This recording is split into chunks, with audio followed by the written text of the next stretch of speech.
Welcome back, my friends, to AA Recovery Interviews. I'm your host, Howard L., and I'm an alcoholic. Sober since January 1st, 1988, one day at a time. I'm grateful you've joined us. AA Recovery Interviews is the podcast where Alcoholics Anonymous members from around the world share their extraordinary stories of experience, strength, and hope.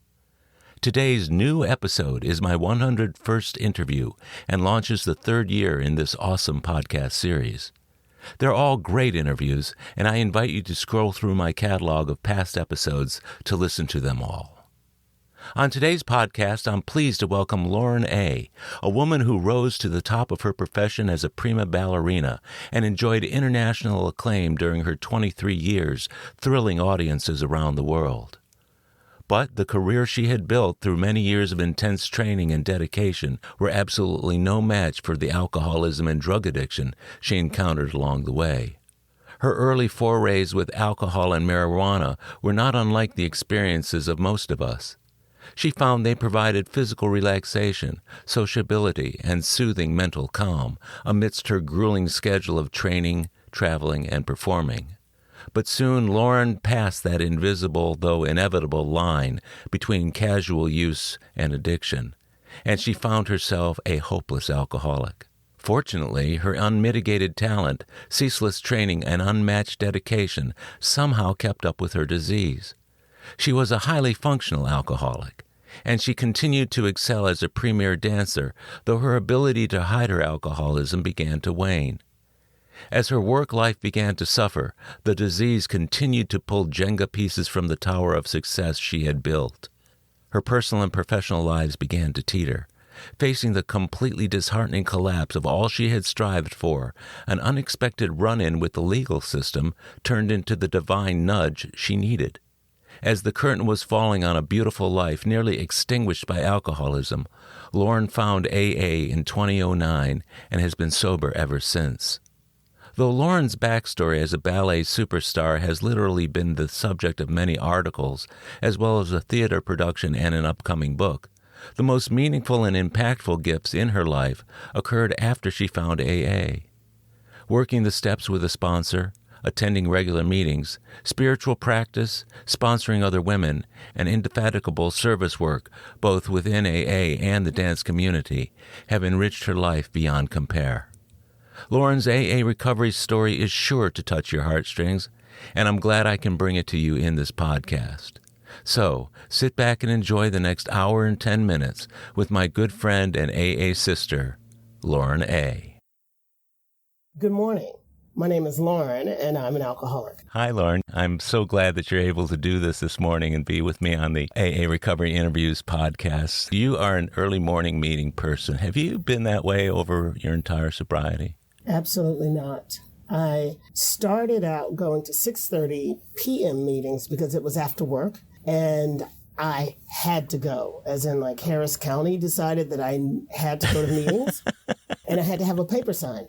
So the best time for me to be consistent, because I had to go every day, was after work. So you went every day after work. What's your sobriety date? My sobriety date is 7/15/09. That is July 15th, 2009. So I'd say for the first week of meetings that I went to, I went at 6:30 in the evening. Once I started going on the weekends and discovered that there were other meetings in the morning, after about 2 or 3 weeks, I started going in the morning because it was right before work. It ensured that I got to work early. That's a smart thing to do. I know. Yeah. So you get asked, or let's say required, to go to this meeting back when you went to the 6:30 in the evening meeting by Harris County. Now, of course, that's the county that Houston is in. Now, was this the Harris County Cultural Committee, or what part of Harris County was recommending you go to AA? Well, I'll tell you, a judge who I am so grateful for, because she saved my life, for sure. Mm-hmm. So I caught a case. I caught a case, and it went from city to county, and then the state of Texas just kind of decided that I needed to hold me accountable. Yeah, I had to have a paper sign that said I was going to 12-step meetings. every day. And I had to have my paper signed for every day for a year. Every day for a year. That's kind of harsh, isn't it? It was warranted. Well, I know, but don't a lot of people who get those papers, they're required to go to a couple of AA classes a week, as some people call them? I have no idea. I was not versed in this. I just did what I was told because, believe it or not, I am a rule follower. So I thought, how am I going to do this? I got to go to these meetings. And so I was in IOP, so that part was easy, but it said 12-step meetings, and it was suggested that I go to AA meetings after I joined IOP. So I went, and I'm glad I did. I was taken. I didn't just go. I was taken. Yeah. I was kind of voluntold into going. Yeah. Was IOP part of that year-long requirement, or was that after? Well, actually, I went to treatment. Treatment, okay. And when I went to treatment and they did the assessment, right, they said, well, you should get outpatient. And I freaked out because I thought, how am I going to get sober? If I go to outpatient treatment, I won't be able to do it. You need to lock me up because I don't know how I'm going to do this. And they suggested IOP. And that since they suggested that, that's what insurance paid for. So that's what I did. And it was exactly what I needed. If I would have written the story, I would have written it differently and probably messed the whole thing up. So that was the first time I had to actually let go and surrender to anything. I'm curious, when you mention about writing the story, what would the Lauren pre-sobriety have written that story? What would she have said in that story, in her story, about why she had to do this? I would have said, I was kind of forced into it. I don't even know because I wasn't thinking I want to get sober. I wasn't trying to get sober. I knew I had a problem. I knew my life was a wreck. I knew that I wanted to stop using, but I didn't know how. And I'd heard of AA, but I didn't even think about it. AA or any other 12-step program. I didn't even think about it. It's just, I was thinking, Will, I can do this. If I can be this great ballerina and I can go through all of this, how come I can't stop drinking or using drugs? Yeah, I get that. When you mentioned that, I was thinking the story most people tell themselves is that they have to get sober because the world's out to get them, or they have to get sober because this or that. Everything except acknowledging that they have a problem that they cannot handle themselves and they need something bigger than themselves. I knew I had a problem. That was obvious. I just didn't know how to stop doing it. Was this the first time that you noticed you had a problem, or were there other times in your life that you took a pause from whatever was going on and saying, I think I have a problem with this? Well, no, I think that's the really? first time. Well, let's think about that. So as I go back, I think when I became pregnant with my son, I thought, I got to stop doing this. So I stopped. I stopped smoking. I stopped drinking. I stopped doing cocaine. I stopped. Just once I saw the 2 purple lines on the thing, I was like, and I stopped. It was amazing how that happened. And then I breastfed for 2.5 months and could not wait to get back to it. Couldn't wait. So I pumped the last bit of milk and stuck it in the freezer, rocked Lawrence, my son, to sleep in this arm, and snorted my first line of cocaine in that arm and had a sip of wine. Because I was done breastfeeding. So I thought, okay, I'm done hurting him. Now let's go back to killing me, right? Yeah, so from first finding out you were pregnant until putting that breast milk in the freezer is close to a year. Yeah. So was it just sheer will that you were able to stop, or was it fear of something going wrong if you didn't stop? It was this overwhelming sense of responsibility to this child that only lasted about a year. I had so much shame and guilt saying that, but I can say that now because I'm sober and I've been through a lot since then. But I had this overwhelming joy because I didn't even know I could have a kid. I was 37.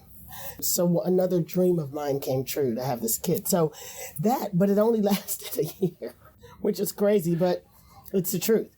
I'm an addict and an alcoholic. So that was more important to me than staying sober for sure. Well, and obviously you wanted to protect and not harm your newborn either before you gave birth or shortly thereafter, given the amount of time that you breastfed. Isn't it ironic, though, that you were looking forward to that and you couldn't wait to go back to it. Couldn't wait. And yet what you're going back to is something that has at least as much, if not more, of a potential harm to that baby. Oh, for sure. Than having used during your pregnancy. What shocked me was how much more I needed to do to feel better. Yeah. I couldn't believe how progressive. When I look back on it, I think the disease is definitely progressive because I didn't pick up where I left off. I was way beyond. Yeah, you picked up where you would have been had you not stopped. Had I not stopped. And I didn't believe that until most recently a play was done about my life. Uh-huh. And I did 3 years of interviews for that script to be written. And I thought about it, and it came to me while doing those interviews. I was like, wow. When the topic of my son and going back to what I was doing before, I thought, wow, I was way past where I would have been if I'd picked up where I left off. Because I was running towards the cliff to jump off. I just jumped straight in. I just dove off the cliff. Yeah. So about the time that you started using again, did you get the sense that what you were doing wasn't all too smart at that point? Or were you just willing to push that thought to the side? My brain told me that this is how I was going to be able to keep up with raising a child and getting back to being a full-time prima ballerina. Yeah. I had to get back in shape, and I had to get back on stage, and I had to live up to what everybody thought I should be and what my son hopefully thinks I will be and who I thought I was trying to be. And all of a sudden, my mind told me that I had to become bigger and better and more fantastic than I was before. And the only way I was going to do this was by stuffing all the ways I really felt and doing more coke and drink, more. More. So what you're saying is that all of these things around you were justifying reasons to go back to doing that, as opposed to knowing it was harmful and maybe you should find some other non-harmful ways to do it? Absolutely. Yeah, I get that. It was almost easier just to go back to drugs and alcohol than it would have been to go to the gym and eat well and not smoke. And my son had asthma, so I had to, it was crazy. So I had to figure out, I had smoked outside and made sure that he was asleep and did the thing. It was just, my life was way crazier. And I thought it was easier. Mm-hmm. And it was like 4 or 5 times crazier to do all of these things and manage the child. Yeah, that must have been really, really difficult. Now, were you getting any feedback from people close to you, family or friends or professional colleagues, about slowing down or stopping or finding another method? Well, of course not, because I hid everything. Oh, okay, yeah. And I was good at it because I've been doing it for a while. So, and I was still performing. I was high functioning. I was still performing and actually performing quite well until I wasn't. And of course, that's one of the great liabilities of success and great performance while drinking and using is we couldn't possibly be alcoholic if we're achieving all this other stuff, right? And now I'm working even harder at my craft, so I'm getting better while getting worse. Yeah. Getting better while getting worse. And then, of course, everything falls apart. Where do you imagine that you would be right now had you not used alcohol and drugs? I know that's a tough question, but what would you be saying about your life if you had never done it? It's not a tough question. I would have probably, I am 57, so I probably would have retired 7 years ago instead of 16 years ago. I probably, and I say that, and that's only in the physical and how I think my body would be or would feel. But I have to say that if I hadn't gotten sober, I don't think I would be as good a friend or good employee or as good a mom. I really don't. I know that, not that I was a bad person. Right. Or not that I'm a bad person without recovery, but there's extra. I got the bonus. Of getting sober and being in recovery while getting sober, not just not drinking or not using. I work a program of recovery in all the ways. So I'm a really good leader in my job. I'm a really good employee. I'm a great employee, actually. I'm a really good friend. I'm a good sister. I'm a great wife. I'm a great mother, which I was not. Any of those things. Even when I don't even think I was as good an employee when I was sober. I'm going to be honest. So it took becoming an alcoholic and having to go into recovery from the alcoholism to bring you the gifts that you're talking about right now. And I wouldn't advise people to become an alcoholic or drug addict to do it. That's not what I'm saying. Yeah, and of course, it's something that we have to go through all of that just to get the stuff that we might have had anyway. Yeah. But sounds to me like alcoholism kind of crept up on you along the way. What was your family of origin like when growing up in your house? Well, my father, didn't drink much. No? No, the only time he really drank is socially, literally outside of the house. Mm-hmm.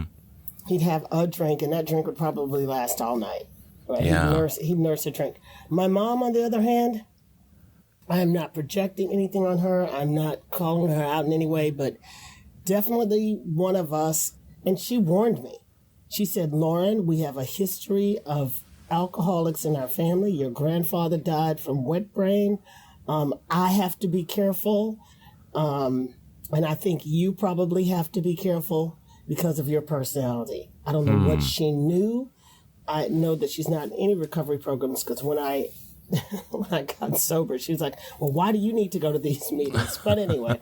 Yeah, I get it. So yeah. And then when I look at both sides of the family, my generation kind of went left. There's more like me and my cousin and some other people in my family that are in recovery, for sure. Mm-hmm. And you don't talk about it. And you don't tell anybody your business, and you don't talk about it publicly. So the play about my life, I thought, was going to cause a huge rift in my family, and it didn't, actually. That's interesting. That is interesting. Did your mother openly acknowledge the fact that she had a drinking problem, or was that something that you were able to notice or label on your own?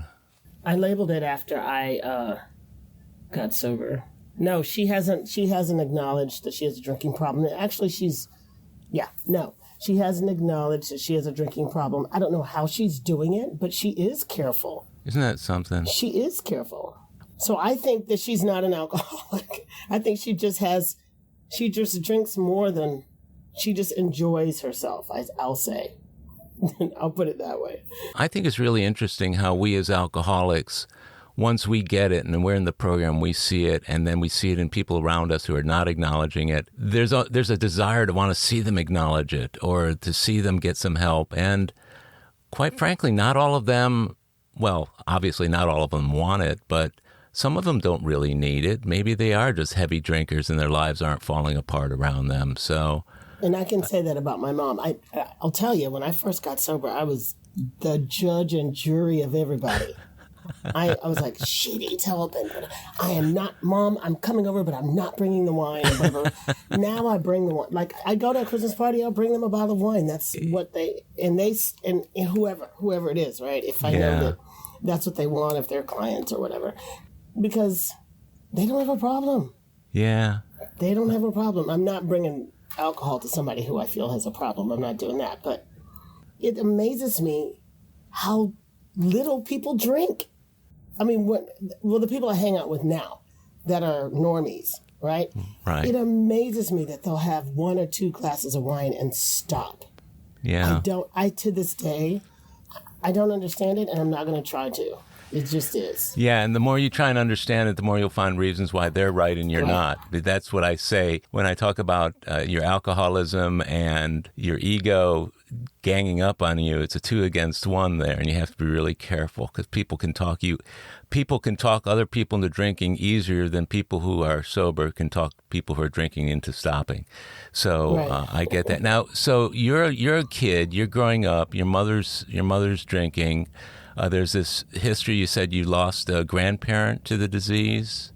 Yes, before I was born. Before you were born. Okay, so there's this family history going on and everything. At the time when you heard that, or maybe as you reflected on it as you were a kid and maybe becoming a teenager, what did you think about that?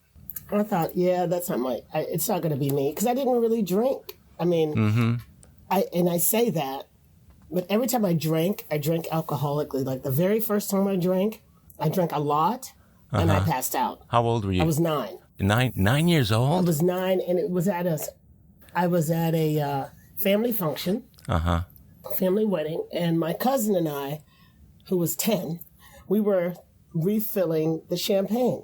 Mm-hmm. So we'd refill it and then sneak off and have a sip and the bubbles, and then we start to feel kind of, and it felt good.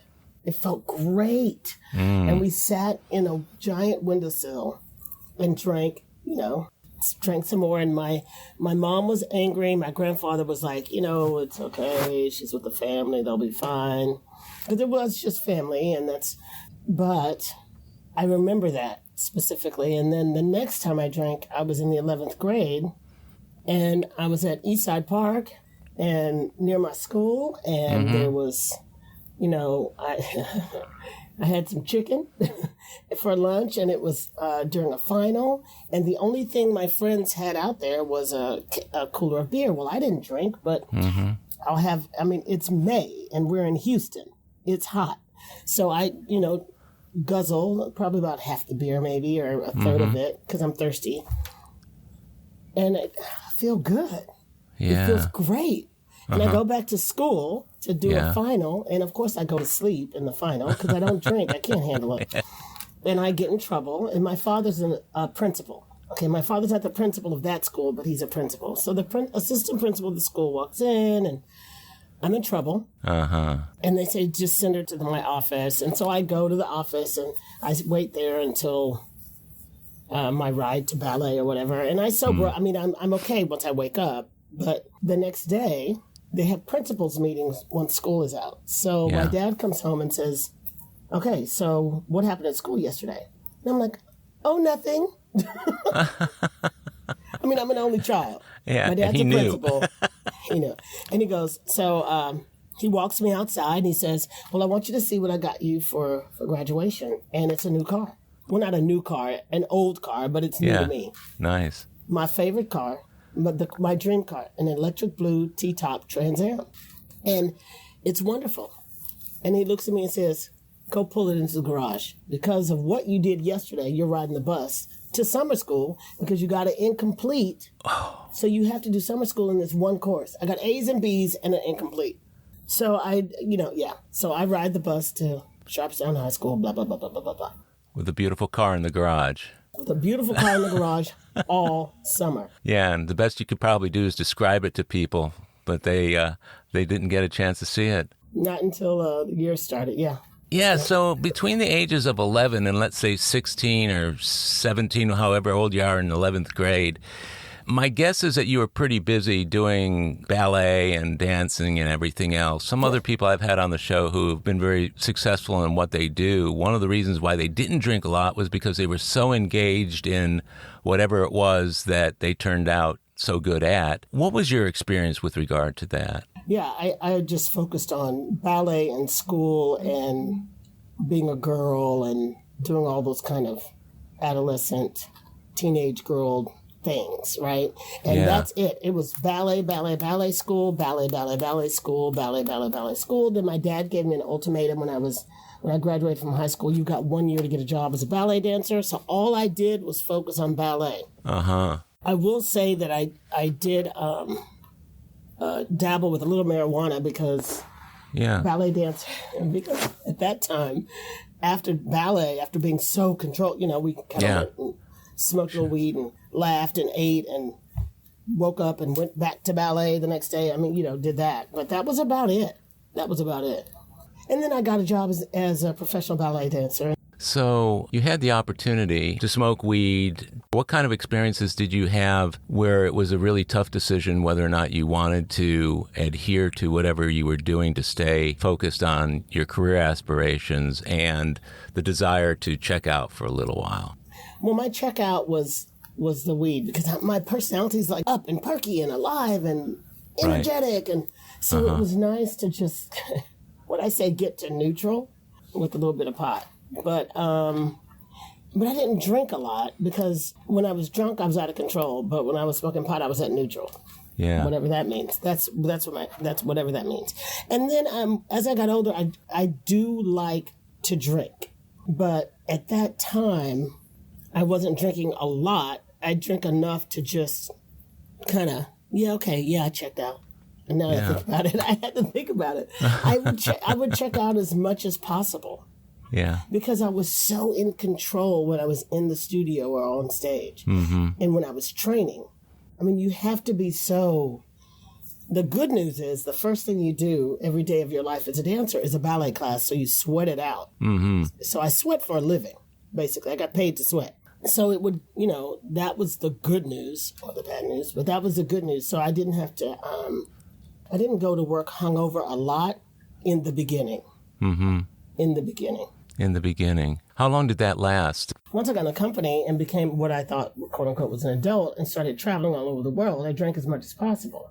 But I mean, it wasn't a lot like at the end, but it was a lot for me at the time. I mean, a bottle of wine wouldn't happen every night at that time, but it was often. And anytime I had time off, I was messed up the whole time. Huh. Like either smoking weed or drinking, in party mode, those 2 days off. So then it became partying all the time on the weekends, as much as possible. Yeah. Unless I had interviews, and most of my interviews and stuff like that was in the morning. So you were able to plan your alcohol and weed smoking around other things going on. And you mentioned earlier about being a functional alcoholic. That's when it started. I think that's when it started. Yeah, that makes it so tough, too, because everything around you and everyone around you is telling you you couldn't possibly be an alcoholic if you're achieving so much. And that's the last thing you need to hear when you're actually becoming or are an alcoholic, isn't it? Yeah, and I'm hanging around with people who do the same thing. Definitely the drinking thing, because that was what was done in the 80s and 90s. Yeah, socially acceptable too, right? Yeah. What were you noticing about people around you who were drinking and smoking? Well, I definitely wanted to continue the party. Uh-huh. So I definitely wanted to find ways to go to the next place or do the next thing or keep it going even longer. And And then I was in the process of being the life of the party, invited to all the parties. Huh. It's interesting because on the back end of this, and I was also a guest teacher, so I would go and guest perform Nutcrackers in different cities and different places. And as I have gone back there now as a master teacher, not now, say like in the beginning when I first got sober, in my welcome basket was always a red and a white. There was always a red and a white, or a let's go and have wine, or let's go and have drinks. And not that people don't say that all the time, they do, but that was definitely the first thing that was mentioned. So when I think, God, what an impression I left on these people. And it was everywhere. When I wasn't telling people I was sober when I first got sober, and I would just, I have to get up and dance tomorrow. I'm just going to have a club soda and a thing, was my excuse. And then eventually I just had to say, I can't do this. I've got to go to I've got to go to a meeting. Right. I've gotten sober. I've got to go to a meeting. I had to kind of say that. And now everybody knows. Everybody. The whole world knows, right? Not that the world is looking at me, but I'm saying my world.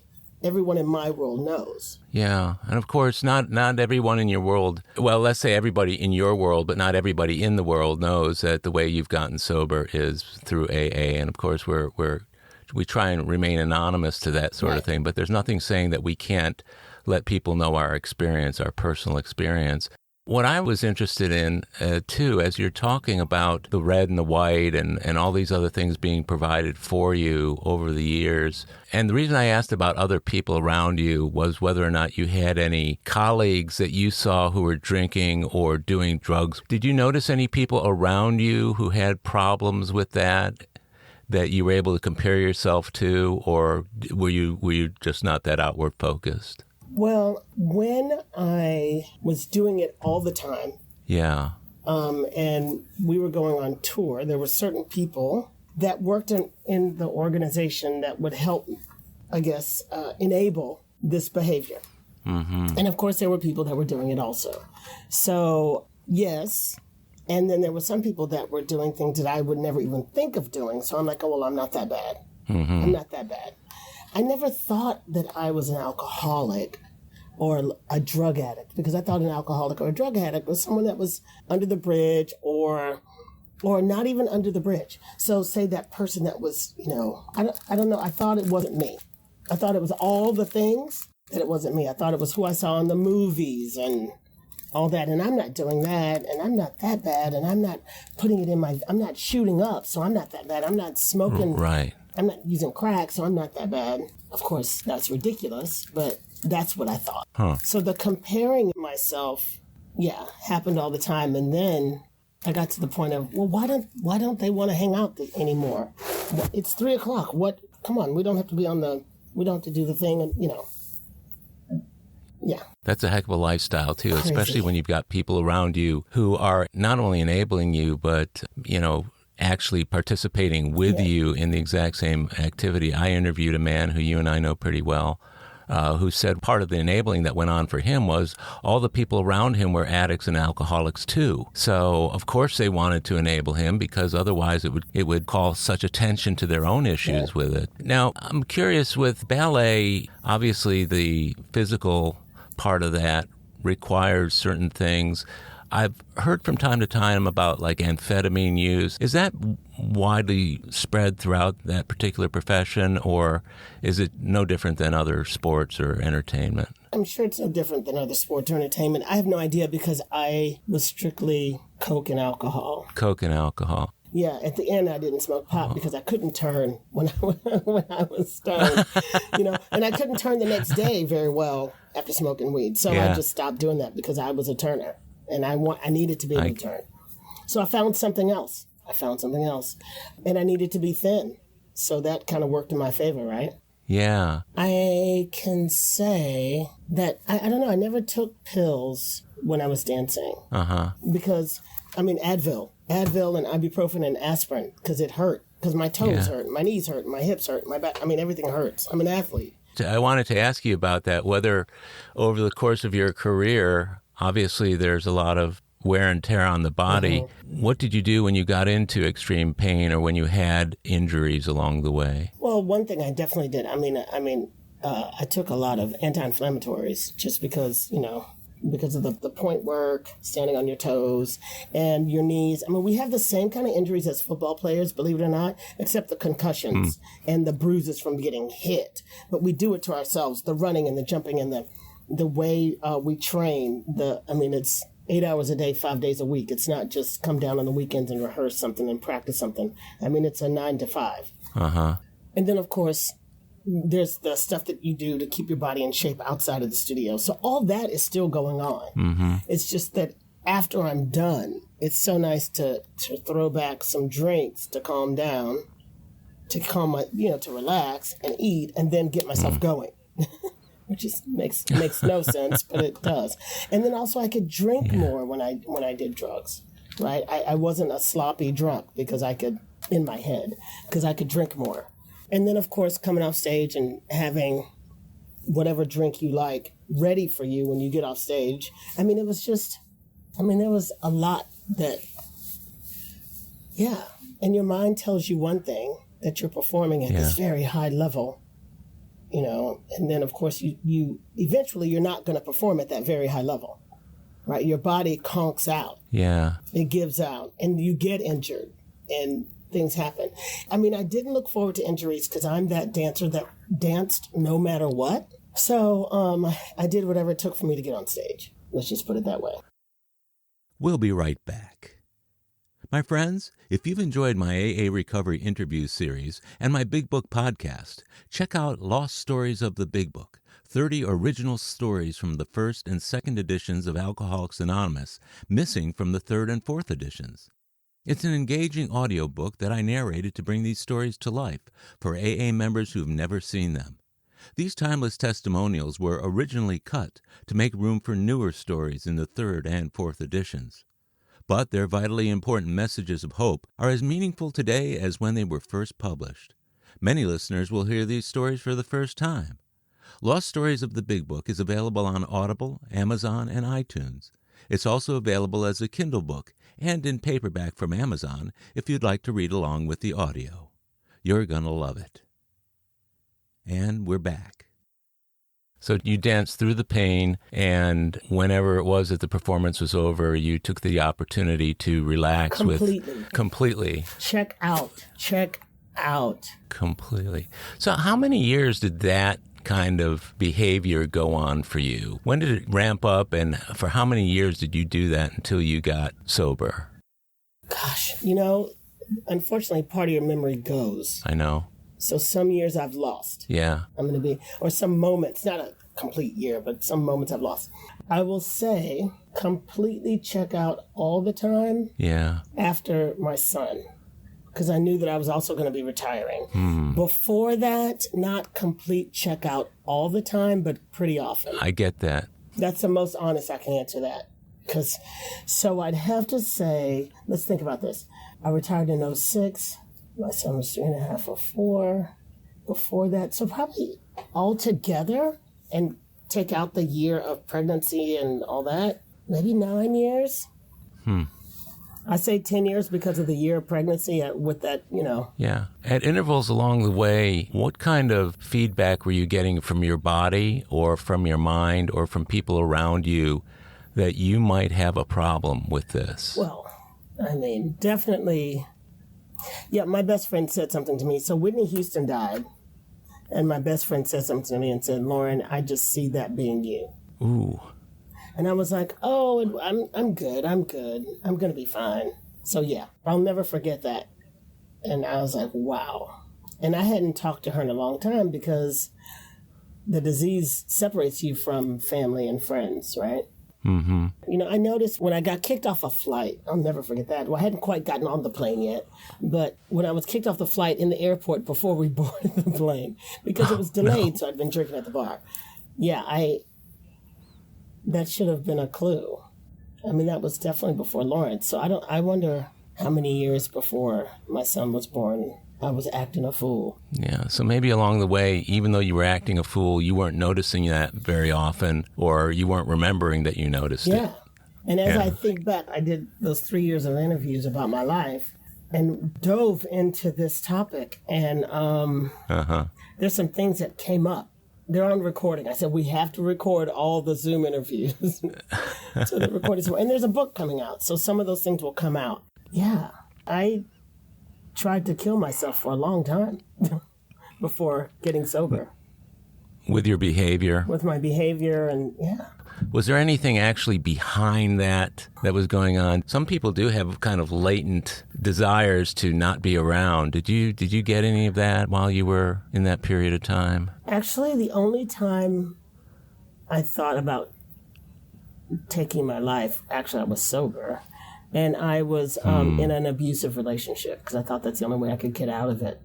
But during that abusive relationship, I was absolutely sober. I mean, I drank a little bit, but not, because I had to be aware of when everything was going to shift and it was going to be chaos. So I had to be aware of when that was going to happen. But, yeah.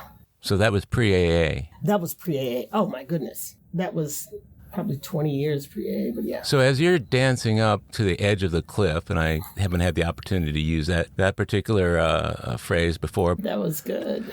But as you're dancing up to the edge of the cliff, I would imagine that the ground still felt pretty solid under your feet, even though you were heading in the wrong direction. What were the weeks and let's say even years prior to you going to your first AA meetings? What did that period look like in your life? Wow. Trying to figure out when I could drink and use with my son. So that was putting him to bed and then doing all that. And my ex-husband was an entertainer. So he's at performing until 2. So I've got to get everything back in order and pretend like I'm asleep before 2 o'clock, between like 7 p.m. and 2 a.m. I see. Right. So I've got to work all that out. And a lot has gone on between then. With drinking and calling the dope guy and then getting him in and out and then doing whatever I'm going to do and playing gin rummy on the computer and supposedly doing housework and looking around by midnight and seeing it's a complete wreck and then trying to put that all back in shape. Timing when I can, if I'm going to get enough sleep to wake up, to go to work. I mean, it it was chaos. It was crazy. And then I retired from dance. Mm-hmm. And at that point, trying to find my legs outside of the studio in an office and dealing with not feeling good enough and getting half the salary I used to get and not really knowing. There was a lot. There was a lot. Not feeling like I ever fit in anywhere, not being good enough ever, having perfectionism, people pleasing, wanting to please the entire world, marriages, divorces. I mean, it was a lot. It's a lot. What kind of grieving process did you have to go through when you retired? Because I know sometimes when we stop doing the things that we love or for whatever reason have to stop, there's a sense of grief or loss. What was that like for you? I don't know if I did it because I was so anesthetized, right? I was drinking. By the time I retired, I was drinking a lot. Mm-hmm. My marriage was falling apart, had already fallen apart. Yeah, and I was doing a lot of cocaine. So, yeah, I don't know if I grieved it until after I got sober. Because even after I stopped dancing, I still danced for 3 more years. And then I danced 1 season of Nutcracker sober and quit. I said, I'll never dance again. That's when I decided I will never dance again. I can't do this sober. I can't do this. Yeah. I was 6 months sober and I said, I will never dance another step as the ballerina after this Nutcracker. And I didn't. And I was good with it. I was good with it. So the reasons for using and drinking around that time was about the way you were feeling over having to retire, as opposed to earlier on in your career when it was to chill out and relax after a hectic performance schedule and that sort of thing. It was, well, I think my reason, honestly, what I found out is my reason for using and drinking was because I just never felt good enough, good at what I can do. Yeah. The expectations that I put on myself were ridiculous. And I thought, well, and it has to do a lot with my people pleasing, right? I wanted to please my parents and my directors and my teachers and the person next to me and the guy on the bus. I don't know who I thought I had to be, but I thought I had to be all of these people. Now, sober, I wear a lot of hats, but I'm still just me. I'm only one person, and I'm good with that. But at the time, because of my experiences, or my perceived experiences, some of them, or perceived what I thought people were thinking or whatever, I really just never felt good enough at what I was doing. And if you knew me, you wouldn't like me because I wasn't good at what I was doing or who I was or any of that. I mean, it was just I don't belong here. I don't feel good here. The use of being comfortable in your own skin. I understand what that means. I was never comfortable in my own skin, ever, unless I was in the middle of a stage. Unless I was on stage. That's the place I was the most comfortable. Sometimes not even in the studio was I comfortable rehearsing for being on stage. But once I got on stage, I was comfortable. Isn't that something? It's bizarre. It's really weird. Now that I'm the most comfortable in a studio, for sure. In a dance studio teaching kids, I'm the most comfortable. Yeah, and I've noticed that. You and I have had the opportunity to serve on some boards together and other things, and I've had the opportunity to hear you tell your story. And with the work that you're doing with other people has just been wonderful. Of course, that's been going on for quite a while, but what you're saying right now and what you're mentioning is one of the most, I would say, tragic parts of being an alcoholic in general, and that is I've yet to talk to anybody who really felt comfortable in their own skin. It's seldom that you find someone who's confident and comfortable in their own skin and able to handle all situations, and they're also an alcoholic. It seems like there's kind of a dichotomy there, but yeah, I hear what you're saying. I know I felt that way coming into sobriety, and I was very resistant, even though someone said your life can be different. I didn't believe it. What was going on just prior to, and what was the result of that first appearance before the judge? What was that like before you first came to AA? What precipitated that?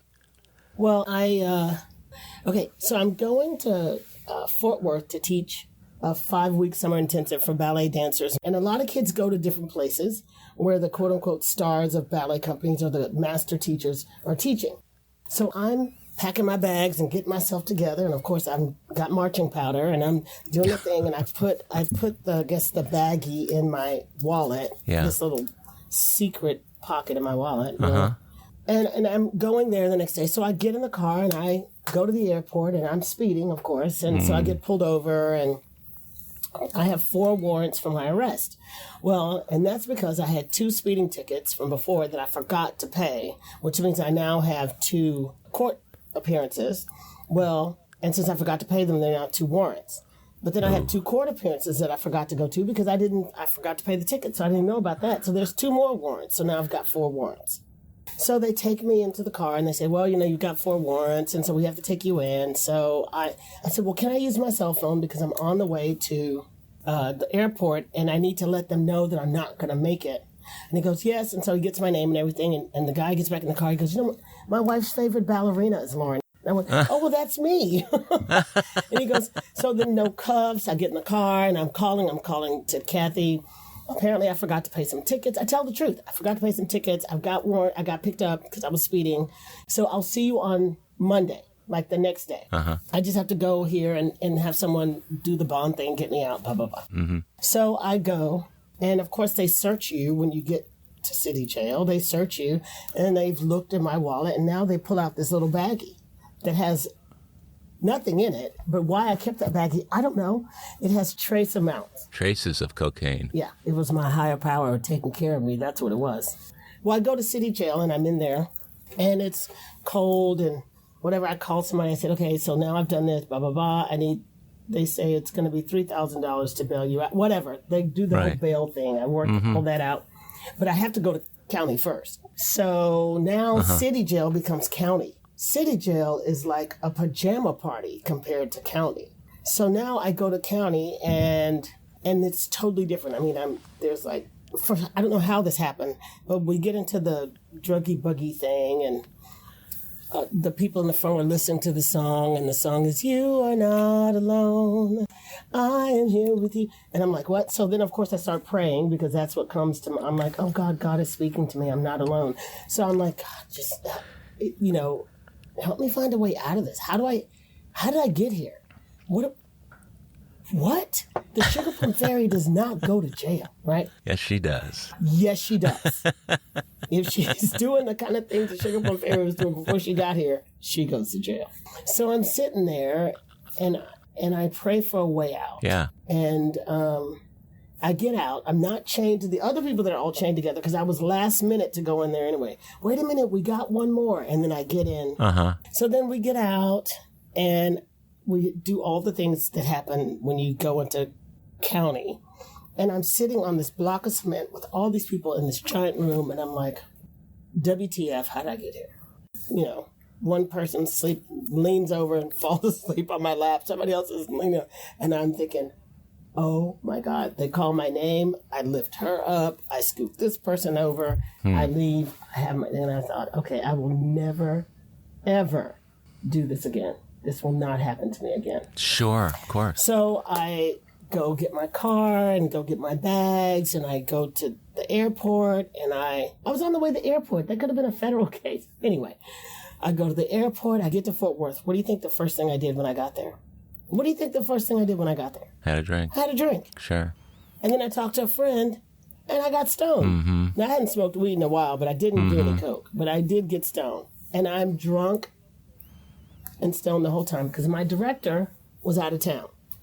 But I'm just staying at his place.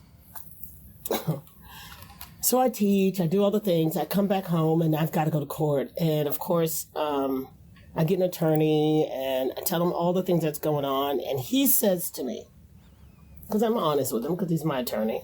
I don't know him. I can be honest with him. He says, I think maybe you should go to treatment. Yeah, of course, sure. And I looked at him like, well, why do you think I need to? He goes, It'll look good for the court. It'll look good in court. I talked to him afterwards because he's still a dear friend. He goes, I don't think if I would have told you to go to treatment because you needed help, you would have gone. But I figured you would have gone if I told you it will look good on your record if you're trying to do something about this to the judge. Now, it happens a lot, doesn't it? Yeah. So I go to treatment, and I still try to hide this from my then husband. Sure. This is crazy. But I tell my dad, because my dad helps pay back the $3,000 I borrowed from somebody to get out of, my life's not unmanageable. So anyway, then we go to court. I go in front of the judge, and she says, my favorite ballerina's name is Lauren. I couldn't have stood there and gotten any smaller as I'm standing there. She has retired now. She's wonderful, wonderful woman. She saved my life. She said, okay. She literally seemed a little angry. She said, I don't want to see you back in this courtroom. You have deferred adjudication, which means $500 of Crime Stoppers, 220 hours of community service. You have to get a UI every month. You have probation, so I have to go talk to an officer every month. And she didn't say about the 12-step meetings yet. She hadn't said that yet. And I had to do something else. And I was like, okay, great. I can pay that. I can do that. I can do this community service. I don't really know what that is, but okay. And I can do this and fine. Great. Thank you. I will not be. And she goes, and this will be dismissed if you don't do anything to get back in this courtroom. You cannot breathe hard for a year. All this, not a drink, not a drug, nothing for a year. And I literally went, okay, like it was going to be. No problem. Yeah. Stamp, stamp, stamp, go talk to my lawyer and the probation. And I said, well, in 2 weeks I have to go teach the double. You can't leave the county. What do you mean I can't leave the county? I need to go to Troy, Michigan and teach ballet. What? I got to pay back this $3,000 to my dad, and that's $2,000, whatever. Well, you have to talk to your probation officer. So I talked to the officer, and she says, well, the way we do this is you have to go to 12-step meetings every day. You got to get this paper signed. So when you go there, you have to go to 12-step meetings. So my first meeting was in Troy, Michigan. Really? Wow. Yeah, I didn't even think have somebody else sign your paper. Yeah, sure. I'm a rule follower. Yeah. And I'm glad I am, because I walked into this meeting of women at 10 o'clock in the morning. I'm like, why are these women not working, number one? But okay. I walked in. I didn't know what. I was scared. And I will say I had been to IOP for 2 weeks. You had? Oh, yeah. So I went to treatment, and they said you have to go to IOP. I went to IOP for 2 weeks, and they had this thing called relapse prevention. What did you do to prevent relapse? Yeah. And I was like, these people were saying, I went to 7 meetings this week, and I was like, they're fucking lying. Yeah. They're lying. Yeah. There's no way someone's going to a 12-step meeting after having to come sit here and talk to these people for 2 hours every day. Yeah. This is nuts. They have to be lying. And they can't be this happy. They're doing something on the side. Well, we're now at week 2, and I'm thinking, how am I not going to drink and not drug? And I have to go to Detroit in a week. This is before your first meeting in Michigan. Before my first meeting. I hadn't gotten to Michigan yet. Yeah. And I got to go take a UA. Ooh. So I go get the UA done. Boom, done. I got a month now to figure out how this is going to happen. I don't know how I'm going to do this. So I fly to Detroit the next day. So I'm still at 2 weeks. I fly to Detroit the next day. Boom. I go to the meeting. I walk in.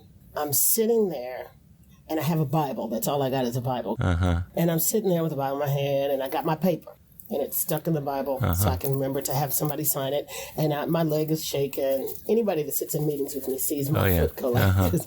So my foot's going, and I'm sitting there, and this woman, older than dirt, reaches over and touches my leg and she says, baby, you just don't have to drink today. And I'm like, huh? She goes, just for today. You can drink tomorrow, but you don't have to drink today. And I sat there and I looked at her. She kind of touched my hand, and I grabbed her hand, and she squeezed it, and I put my hands down, and I was okay. And then these women talked about being mothers and sisters and daughters and being ashamed of their kid, that they were this way with their kid and all this other stuff. And I didn't relate to any of them really, because they'd had some sobriety. Sure. And I'm going on 2.5 weeks here or something, right? So at the end of the meeting, everybody introduces themselves and stuff. And it's 10 women. It's just 10 women. And she says to her, I now find out, sponsee, that you're going to pick her up from where she's staying and take her to meetings for the rest of the week. So that was like what her sponsee had to do.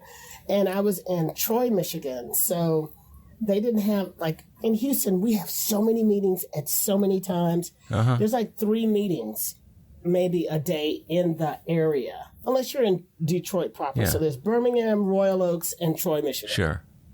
So she'd take me to a women's meeting.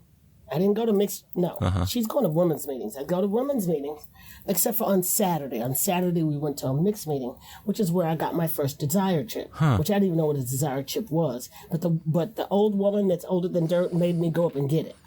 So we're sitting there, I go to these meetings, and I go to my 6th meeting, which is on Saturday. So I've gone to a meeting every morning, 10, 10:30, 11, and I get to Saturday, and it's a bunch of, so I'm like, I'm in here with guys now? Okay. So, and the meeting was funny, and I probably laughed for the first time. Now, I'm at the end of week 3, not knowing how I even got to week 3 without drinking or drugging. Because I had not had a drink or a drug for years, right? I drank or drugged for years, every day. So, okay, so now, and I have to talk because everybody has to talk. And I said, well, she goes, how long have you been sober? I said, I've been sober 3 weeks, and everyone's like applauding. And I'm like, oh, I like that. I like me some applause. Yeah. And then, at the end of the meeting, they give out chips. Yeah. I said, this is a desire chip, the usual outward sign of an inward commitment to not drink just for today. And I went, and I heard I kept hearing just for today. Yeah.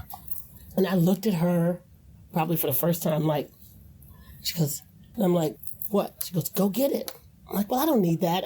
This isn't my first day. She goes, do you have a desire to not drink today? I said, yes, I have a desire. I said, I have a desire to not drink today. Yeah. I didn't really know what that meant, but I did have a desire to not drink today because I had to get my paper signed and I didn't want to go to jail. Right. So I had a desire to not drink. So I went and got my first desire chip. And I was so proud of that thing. I'll bet. 10 thing.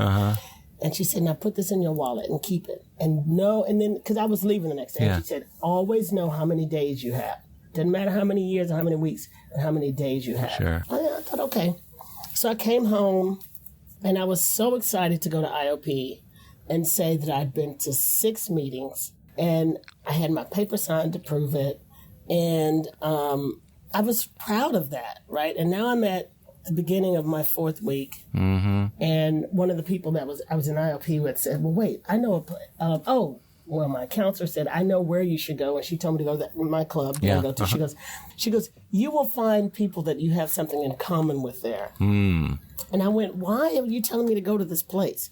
Anyway, so I went, and I still didn't get it for a while, but my friend took me to back then, the Friday night meeting, beginners meeting, which was packed. They opened the door and had 2 rooms, and it was huge. We walked in, and we were a little bit late, which meant that we had to sit near the front. She goes, let's sit down front. I was like, you're kidding me.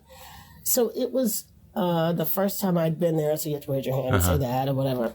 And actually, I got my second desire chip at that meeting because she suggested I get one, another one, because that's where I was going to be going, which I didn't know that's where I was going to be going, but she kind of said this is where we're going to be going because we went together. And that's how it kind of got started. And I say I've only gotten 1 desire chip, but really I've gotten 2, but I haven't relapsed or anything, by the grace of God. I've got continual days, but... So you were only a week away from your month chip by the time you got your second desire chip. Isn't that interesting? Yeah. So did you get a month? Yeah, I got a 1-month chip the next day. Oh, how cool is that? And it was funny. So this is how I started going in the morning. I went to a morning meeting on the weekend, and Diane S. shared about her shame and guilt with her kid. And, she had young children and and one of her kids was 6, Lawrence was 6, when she got sober. And she shared something that just I like the sky opened up and went, ah. And I said, I need to talk to you after the meeting. And that she became my first sponsor. Yeah. And I don't get rid of them. I just keep adding them on. Yeah, she's beautiful. In fact, she's wonderful. I did an interview with her last year sometime, and it's an amazing story. And to know her story and to hear your story, I get a sense for why you were so drawn to her and why she became such a close bond in your life. That's interesting. She still is. Yeah. She was my first sponsor, and I'll never forget. So right when we got to step 12, she said, oh, and by the way, you're going to be on the board of the... And I went, what? She goes, no. Part of you're going to help other people. And one way you're going to do that is you're going to serve on the advisory board of the... And I went, okay. And guess what? Yeah. They can't get rid of me. I will be there forever. You've got 13 years now? Yep. 13. Don't get it twisted, 13 and a half. Honey. Yeah, okay. Well, let's count the days then while we're at it. Why don't we? Let's get there. By the way, one of the reasons why I've been doing this podcast is because there's so much that happens before people get sober. And there's a lot of juicy stuff in that. And then the stories about how people get sober, there's lots of great stuff around that. But most of the time, people don't talk very much about what it's been like since they got sober and things that they have faced that their sobriety got them through, or incredible gifts that have happened for them that they can directly attribute to AA or to people in the program. I'm curious, can you give me an idea of some of the milestones within your recovery that have happened as a result of your participation in AA specifically, but also just staying sober in general? Wow. One of the best things that's ever happened, I think about this. One of the best things that's ever happened to me is a woman, Jen R., popped into my life. She could not stop drinking. She could not stop drinking. And she became... I mean, I had a sponsee before that and some other ones that came and went and whatever. But she came to me in a time of my sobriety that I was kind of low. It was a low time in my sobriety. It was a horrible relationship. Well, not a horrible relationship. One that was not, it wasn't good. It just wasn't good. It wasn't healthy. It was good for where I was at the time. It served the purpose of whatever, but I didn't know what to do. And I was calling Diane every other day, saying, okay, so she said this and how do I? She goes, well, think about what we did. What did we do? Go to look in the book here. And she's on step. I mean, she would kind of help me walk her through the steps. And it was amazing. And God came to me and told me what to say at just the right times for her, because she was a different type of alcoholic than I was. But I'd have to say that was like that first real feeling of sitting knee to knee with a woman, going all the way through the steps. I'm crazy busy, as everyone else is, right, as everybody is. But for some reason, my schedule opened up every other day at 4:30. I could meet her at the club and we could work. Like for about 4 months. And we banged out those steps. She and it was amazing. That must have meant a tremendous amount to your sobriety. It was amazing. It saved me. Yeah. It saved me. I understood. I know. People ask me all the time, do you miss the stage? Do you miss performing? And I'm a teacher. And the way to keep ballet is for me to give it back. And I learned that through my sobriety, for sure. If there's something I really, really want, I need to give it away. Yeah. And that's how I keep it. And that's true. It's right in here. I mean, I will forever do this. I will forever be of service. I understood what being of service was. And I know how to do it because somebody did it for me. Yeah. Right? And that has been the most rewarding thing, is now my ability. It increased my ability, my give back ability. Your give back ability. Isn't that amazing? It absolutely increased that in my entire life. I give at a deeper level. I may not give more monetarily, but I give at a deeper level. I'm able to do that because of this program. So there's that. And then, of course, just the way I teach, it's more student-centered. The way I parent, it has nothing to do with me. I cannot believe how much has nothing to do with me. Yeah. When everything in my world had everything to do with me. I did everything. It was all about me. I still grab things, let go of things to grab onto them tighter, but I let go of them again sooner.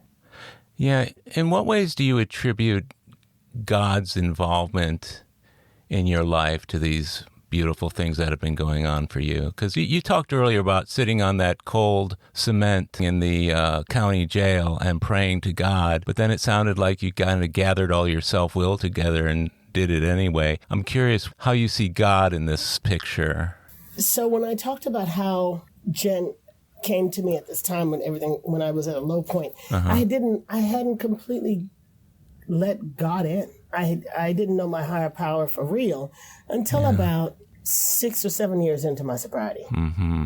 And when I did that, everything changed. Mm-hmm. Like I said, my teaching changed, my work life changed, my love life changed, my pick a janky guy beacon switched, have horrible friends switched, that beacon switched, the healthy relationship beacon switched in my life. When I let things go, when I said, okay, now look, you know what to do. I don't know what to do.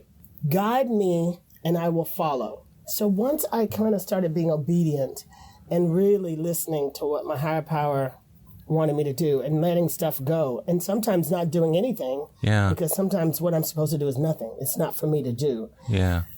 The story has turned out better than I could have written it. I actually found a way to tell my story. I found a way to open up completely about my life in many ways. And now I've always wanted to be able to give back to the arts community in really big ways. Well, I'm not wealthy. I can't. And now because of these things, even sobriety has inspired some people to give in a really big way in my name. Yeah, I get that. To some scholarships and to some other things. The doors have just opened up in a very big way because I've let go of the wheel. Yeah. I didn't want to be a director of anything. I didn't want to create anything. I did not want to write a book. But that's been placed on my heart and put out there. Now I'm helping people in a much bigger way than I ever could imagine. That is so beautiful to hear just how all of that unfolded for you. It seems like such a natural progression of a life well lived with a higher power directing the show. I was curious, you said this happened, that change that occurred with your higher power happened 6 or 7 years into your sobriety. I'm so glad that you mentioned that because I didn't really have much of a spiritual awakening until I'd been sober a couple of years. And I think sometimes people think if they don't have a spiritual awakening or they don't sense God working in their life within the first number of days, weeks, months, or years, that maybe they never will. How were you sustained during the period prior to that realization of God working in your life? And I love the way you mentioned that because I will tell you this. God was working in my life from the beginning, from before I got sober. I just didn't realize it. I wasn't aware. And I was aware of his presence in my life up until then. I just didn't use my higher power. I didn't completely let go, right? What happened is I let go bit by bit, and the bits I let go of, it's like putting a seed in the soil, right? The bits I let go of, I put the seed in the soil, they would sprout, and it would this beautiful plant, right? And the bits I didn't let go of were still on the ground. Once I let them go, they'd sprout into this beautiful plant. So I kept seeing this as I went along. So you'd think that this hard-headed ballerina would see that and then just let go. Well, it doesn't happen that way. Growth is growth. And I think my higher power needed me to go through these steps to really trust. I had to take the steps on the steps. So I will tell you this. Yeah. Every time I got closer to him is when I did the steps again. So I've worked the steps 4 times now. I'm in the middle of the steps again. And now I'm doing what's called, I guess, the Big Book Awakening or something. I'm doing this. Yeah, so I'm doing it that way. But I will say that every time I worked the steps or searched, I found and I got closer. Yeah. I just wasn't at a place where I am now. So there's growth. There's growth in the program. There's growth as a sponsor. There's growth as a sponsee. There's growth. There's just growth. And I'm not saying anything's good or anything's bad. It just is. And I'm grateful for the way Yeah. it has unfolded, because that seems to be the Yeah. way I grow is that way. And I can even say I learned ballet that way. It's just my way. And everyone's way is individual.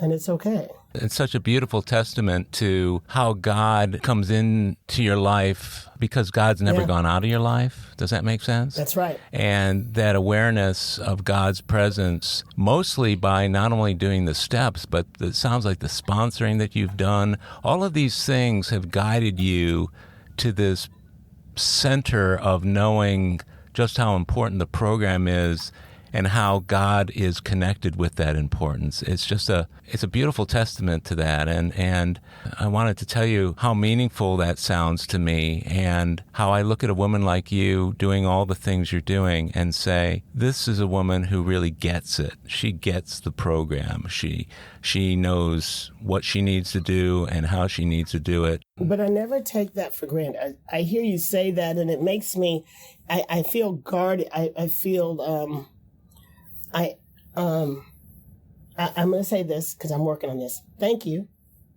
Right. Okay. Yes. But thank you. Yeah. That's just, and it's momentary. It's moment by moment. I tell you, Yeah. I go back to that very first thing that that very first woman said to me when she put her hand on my knee. I just don't have to whatever today. And I put that blank as always drinking, drugging, people pleasing. You don't have to be perfect. Perfection's a myth. I mean, I put different things in that line every day. I get that. And that's how. That's the how. Why? Yeah. Because I want to know peace.